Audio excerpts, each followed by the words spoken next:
A married woman who complains that her husband doesn't satisfy her in bed. The question is, how do a child tell that her mother's food is not sweet if the child is not trained eating outside?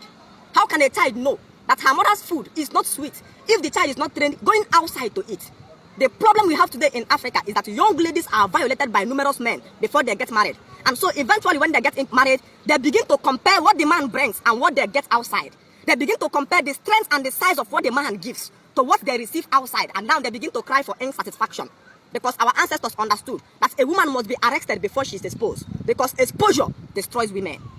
The more she's exposed to men, the more it becomes difficult for that man, for that lady to stay under a man. So our ancestors says that fornication destroys a woman, not because of hellfire, but because a woman who has been exposed found it difficult to stay under a family, under a home. She will cry for insatisfaction because she has been exposed to a different size and a different weight and speed and energy.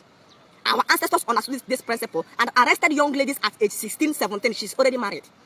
So when she comes into that family as a virgin, the first and the newest she takes becomes that of the man. So she doesn't even know what is satisfaction or what is not satisfaction.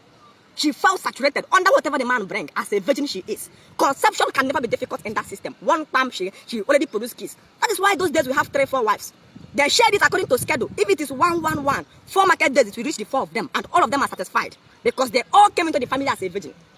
So today the white man truncated that family system and allowed a young lady to come to age 25, 26, 27, when that young lady must have met more than 10, 18 men. When you now bring the young lady inside your house, instead of accepting what you give, she now begin to judge you.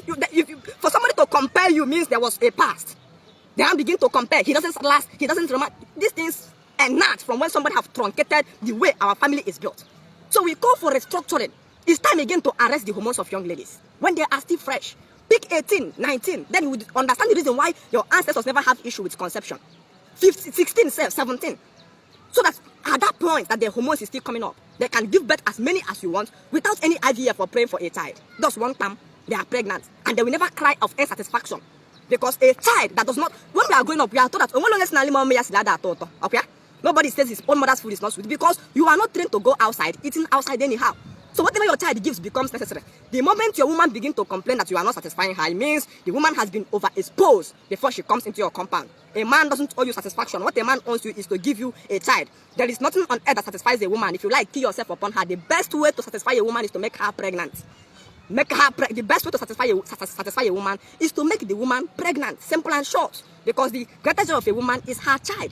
Give her a child and have peace of mind to plan as a family. Don't ever take the risk of going to satisfy a woman. Even if you die, she will not be satisfied. Because our ancestors understood the principle of avoiding problem.